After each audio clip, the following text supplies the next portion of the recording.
speak here today. I collaborate with Michael, so it's always a pleasure to have an opportunity to come down to Sussex. So I am currently a Wellcome Trust Research Fellow at the Department of Social Science, Health and Medicine at King's College London. So of course I agree with everything that Audrey said. In fact, I've just put in an application for a university award from them this week, so I kind of strongly endorse everything. Okay, so I'm going to take the discussion in a slightly different direction. I'm going to suggest that if we ask the question, what is genomics in medicine? First of all, it's not just about the human genome, it's also about the microbial genome. So I'm going to talk about infectious disease testing in this talk. It's not just about germline DNA, the kind of DNA we inherited from our mothers and fathers. It's also about, for instance, in cancer, the somatic DNA of a cancer tumour. And it's really not just anymore about genomics. It's now, in terms of the development of new biomarkers, it's about proteomics and metabolomics and the microbiome as well. So we're really interested in the application of biomarkers to clinical practice. And finally, I'd say it's not just about science, as Michael was indicating, it's also about a socio-technical transition. And I'm going to be describing in this talk a little bit what I think is a socio-technical transition, a regime change taking place in the molecular diagnostics industry. Michael talked a little bit about the fact that some of the therapies coming out of genomics are rather expensive, and one of the things I'll be discussing in this talk is the fact that some of the diagnostics coming out of genomics are rather expensive. And I'm going to suggest towards the end of the talk that perhaps some of the health inequalities that we're beginning to see aren't just about low and middle income countries not having access to genomic technologies, but even between high income countries. Okay, so the first bit of the talk is really just rather dull, and it's just a series of slides that demonstrate that, in fact, the molecular diagnostics industry has really grown as a result of infectious disease testing. I'm just going to bludgeon you with a series of slides that I hope empirically prove that point. This is a survey from a project that Michael ran, but I did the industry mapping of the molecular diagnostics industry. As you can see, over 50 companies in the infectious disease testing area.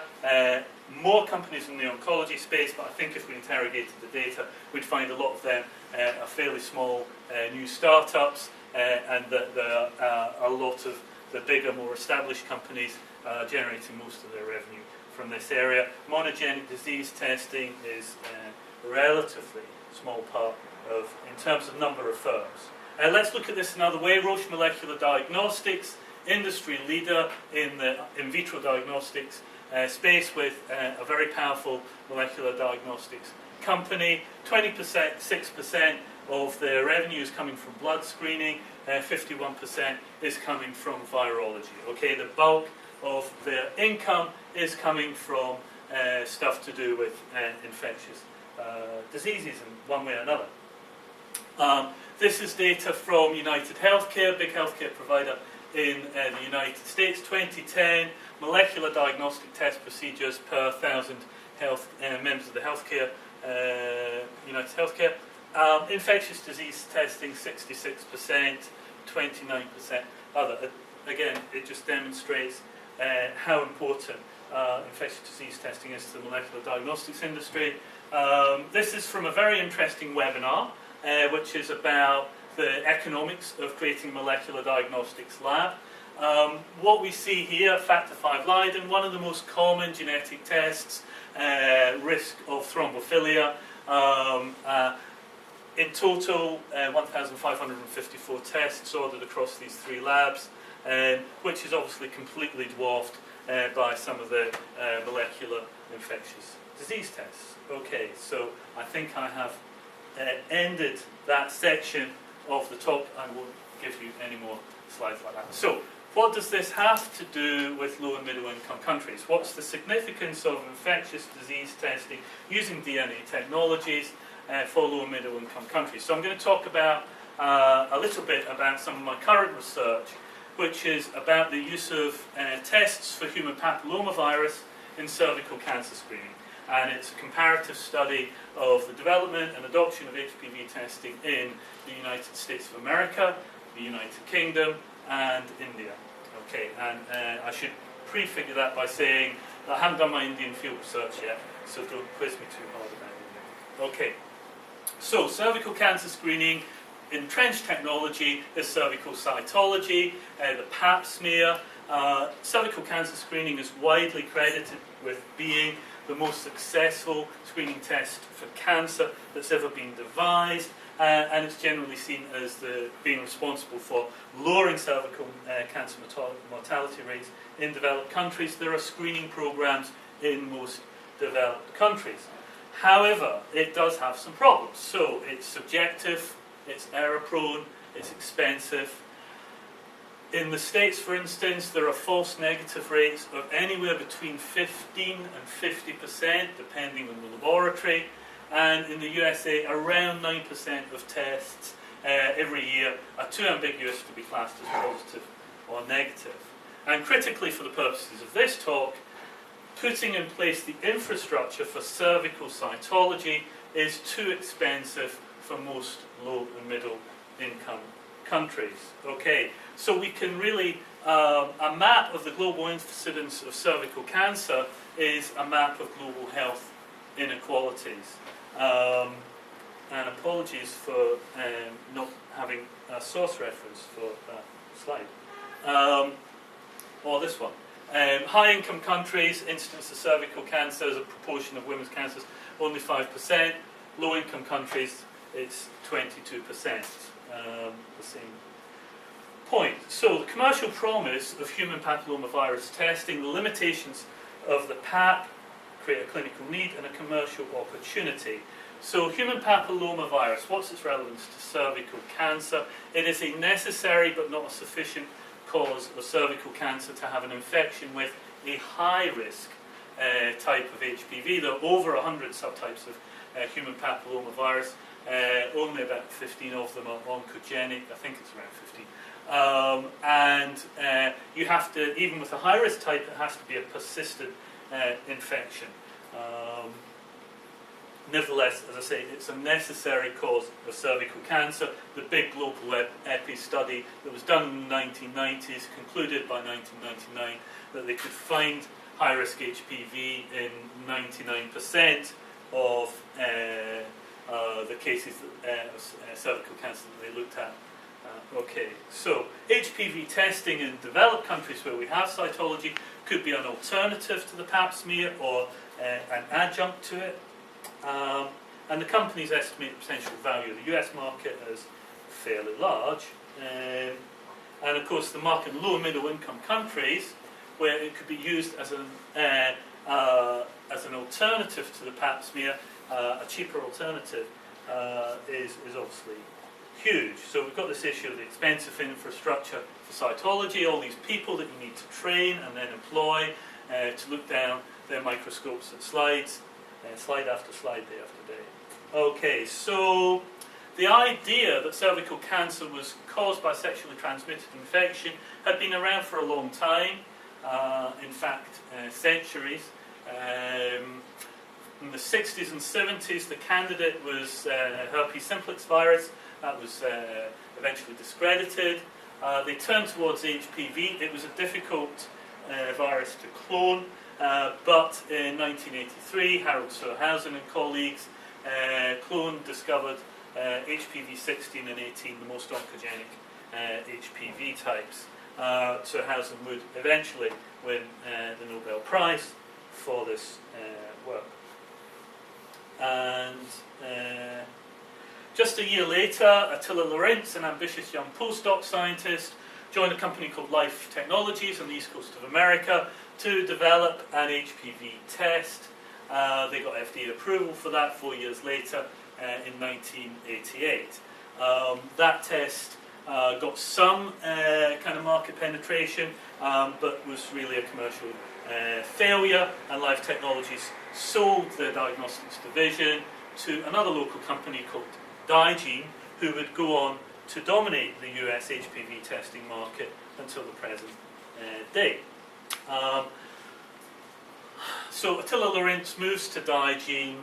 He develops a new testing technology called hybrid capture 2. It's approved by the FDA in 1999. By 2003, it's been approved for use in co-testing with the Pap smear, and it's gaining kind of clinical adoption. But the company also does something else. They, in 2003, as they've gained FDA approval for co-testing in the USA, they partner with PATH, an NGO, and the Bill and Melinda Gates Foundation to work on a cheaper, simpler version of hybrid capture 2 to be used in low and middle income countries. So this is a public-private collaboration to try and address the needs of low resource settings. And by 2012, that technology, which is called CARE HPV, has been approved for use in China. Now it has multiple advantages. It can run on batteries, so it doesn't need a mains power source, and it's stable at extreme temperatures, so you don't need fridges. You can train somebody to use the test in under a day. Okay, so the test is there. It's got approval in China and so forth. It's been trialled in multiple countries. The World Health Organization has said that for countries that don't have the Pap smear, the infrastructure for cytology, then the best option is an HPV test. The next best option is, oh gosh, is that one? Visual inspection with acetic acid. Okay. But within the company, there was a lot of concern from the commercial people about the idea that they were going to create a cheaper version of hybrid capture 2, because that could potentially undercut their market in the US, force them to kind of lower the price of their product in the US, where they had a virtual monopoly as a result of controlling the extensive thicket of patents on HPV DNA. Okay, so patenting DNA and its relationship to a socio-technical transition in the diagnostics industry.